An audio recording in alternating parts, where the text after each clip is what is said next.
కాచిందెయ్యి వేడి వేడి అన్నం మీద కమ్మని పప్పు కాచిందెయ్యి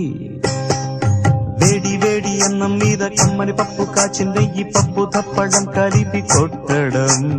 భోజనం మన భోజనం తల్లి తోడు పిల్ల మేక తల్లి తోడు పిల్ల మేక ఆలు మగలు అత్త కోడలు బాసు బంటూ ఒకటేనంటూ కలవడం భోజనం